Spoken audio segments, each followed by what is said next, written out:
મિત્રો, સમુદ્રમાં આગ લગાવીને ટ્રમ્પ હવે ખરાબ રીતે ફસાઈ ગયા છે.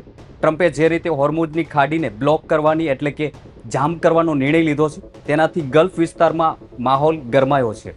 ઈરાનના મિત્ર દેશ યમને હવે અમેરિકી સેનાને સીધી ધમકી આપી દીધી છે. યમનનું કહેવું છે કે જો ઈરાનનું એક પણ ટેન્કર કે જહાજ સમુદ્રમાં રોકવામાં આવ્યું તો તેના પરિણામો બહુ ખરાબ આવશે. યમનના વિદેશ મંત્રાલયે સ્પષ્ટ કર્યું છે કે અમેરિકા જાણી જોઈને સીઝ ફાયર એટલે કે યુદ્ધ વિરામની વચ્ચે ટકરાવની સ્થિતિ ઊભું કરી રહ્યું છે. જો અમેરિકા અને ઇઝરાયલ મળીને ઈરાન પર ફરી યુદ્ધ છેડશે તો આ વખતે યમન પણ મેદાનમાં ઉતરશે અને ઈરાનનો સાથ આપશે. અહીં એક વાત સમજવી ખૂબ જ જરૂરી છે મિત્રો. યમન એક એવી સૈન્ય તાકાત છે જેનાથી સાઉદી અરેબિયા અને ઇઝરાયલ પણ ફફડે છે. તેની પાસે ઈરાન જેવો જ બેલિસ્ટિક મિસાઇલનો મોટો જથ્થો છે. ગયા વર્ષે 3 મહિના સુધી યમનના હુતી બળવાખોરો અને અમેરિકી નૌસેના વચ્ચે જોરદાર ટકરાવ થયો હતો, જેમાં છેવટે અમેરિકાએ પાછળ હટવું પડ્યું હતું. એટલે યમનનો આ પડકાર આખી ગેમ બદલી શકે તેમ છે. તે ખરા અર્થમાં ગેમ ચેન્જર સાબિત થઈ શકે છે. હવે સવાલ એ થાય છે કે યમન બાજી કેવી રીતે પલટી શકે છે. તેનું મુખ્ય કારણ છે ભૌગોલિક સ્થિતિ. જો તમે નકશામાં જુઓ તો હોર્મુઝની ખાડીનો જે રસ્તો છે, જેને ઓઇલ રૂટ નંબર 1 કહેવામાં આવે છે, તે ઈરાને અત્યારે બંધ કરી રાખ્યો છે. ત્યાંથી અમેરિકા કે તેના મિત્ર દેશોનો જહાજ પસાર થઈ શકતા નથી, જેના કારણે ટ્રમ્પ અત્યારે બેચેન અને પરેશાન છે. વિડીયોમાં આગળ વધતા પહેલા મિત્રો, અમારી ચેનલને હજુ સુધી તમે સબસ્ક્રાઇબ નથી કરી તો તુરંત સબસ્ક્રાઇબ કરી લો અને સાથે જ બેલ આઇકન પર ક્લિક કરવાનું ભૂલશો નહીં, જેથી નવા એપિસોડની નોટિફિકેશન તમને મળતી રહે. મિત્રો, યમનની ધમકી છે કે જો ટ્રમ્પ સમુદ્રમાં કોઈ પણ બળજબરી કરશે અથવા વોરશિપ દ્વારા એક્શન લેશે તો યમન ઓઇલ રૂટ નંબર 2 પણ બ્લોક કરી દેશે. આ એ રસ્તો છે જે યુએસ કેનાલથી થઈને લાલ સમુદ્ર એટલે કે રેડ સી મારફતે અરબી સમુદ્ર તરફ જાય છે. આ રસ્તો તેલ અને ગેસના વેપાર માટે ખૂબ જ મહત્વનો છે. યમન આ રસ્તો પહેલાં પણ બંધ કરી ચૂક્યું છે, એટલે આ કોઈ ખાલી ધમકી નથી. જો આ બંને રસ્તા બંધ થાય તો દુનિયાની અર્થવ્યવસ્થાને મોટો ફટકો પડશે અને ટ્રમ્પ પર ડબલ પ્રેશર આવશે.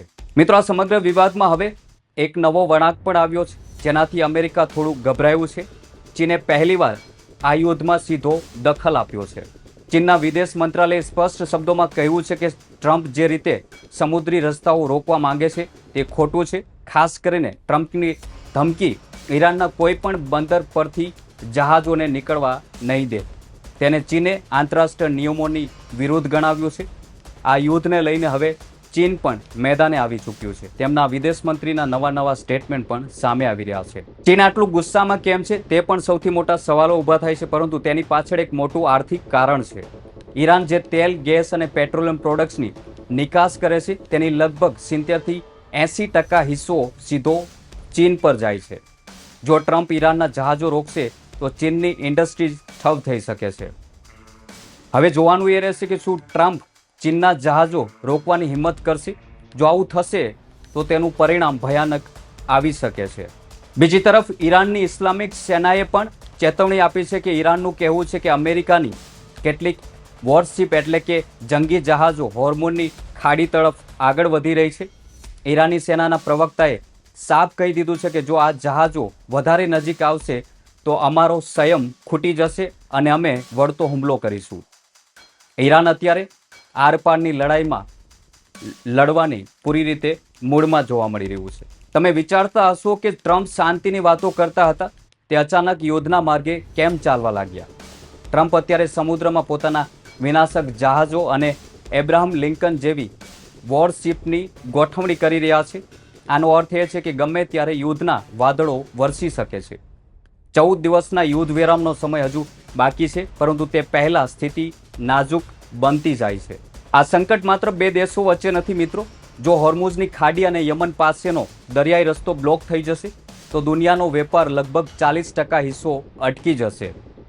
આ રસ્તાઓ પરથી માત્ર તેલ જ નહીં, પરંતુ ડીઝલ, ગેસ, ફર્ટિલાઇઝર્સ અને એલ્યુમિનિયમ જેવી જીવન જરૂરી ચીજોની હેરફેર આ રસ્તાઓ પરથી થાય છે. જો આ સપ્લાય ચેન તૂટશે તો મોંઘવારી એટલી વધી જશે કે સામાન્ય માણસ માટે પેટ્રોલ ખરીદવું ખૂબ જ મુશ્કેલ બનશે અને ગેસ લેવો પણ મુશ્કેલ બની જશે. દુનિયાના નકશા પર જુઓ તો ઈરાને ઇઝરાયલને ચારે બાજુથી ઘેરી લીધું છે. દક્ષિણમાં યમન, ઉત્તરમાં હિઝબુલ્લા, સિરિયા અને ઈરાક, આ દરેક જગ્યાએ એવી સેના છે જે ઈરાનને સપોર્ટ કરે છે. જો આ યુદ્ધ મહાયુદ્ધમાં બદલાશે તો ઇઝરાયલ માટે નીકળવાનો કોઈ રસ્તો નહીં બચે. બીજી તરફ ચીન પણ હવે ખુલ્લેઆમ કહી રહ્યું છે કે જો તમે સમુદ્રી રસ્તાઓ રોકશો તો તે સહન કરવામાં નહીં આવે. ટ્રમ્પની સૌથી મોટી સમસ્યા તેમનું અકળ વલણ છે. સવારે શાંતિની વાત કરે છે અને સાંજ સુધીમાં યુદ્ધની તૈયારી. અમેરિકી મીડિયા પણ કહે છે કે ટ્રમ્પ 2 કલાક પછી શું નિર્ણય લેશે તે તેમને ખુદ ખબર નથી હોતી. જો યમન તેલનો બીજો રૂટ બંધ કરી દેશે તો ટ્રમ્પને 2 ડગલા આગળ વધીને 4 ડગલા પાછળ હટવું પડે તેવી પણ સ્થિતિ સર્જાઈ શકે છે. અત્યારે તો પૂરું વિશ્વ એક ભયાનક સંકટ તરફ આગળ વધી રહ્યું હોય તેવું દેખાઈ રહ્યું છે. તમારું શું કહેવું છે આ સમગ્ર બાબતને લઈને કમેન્ટ કરી જરૂર જણાવજો. અને આવી વધુ રસપ્રદ આંતરરાષ્ટ્રીય જીઓપોલિટિકલ્સ અને ભારતની રાજનીતિ સાથે જોડાયેલી નિષ્પક્ષ અને સાચી માહિતી મેળવવા માટે અમારી ચેનલને સબસ્ક્રાઇબ કરવાનું ભૂલશો નહીં. જય હિન્દ.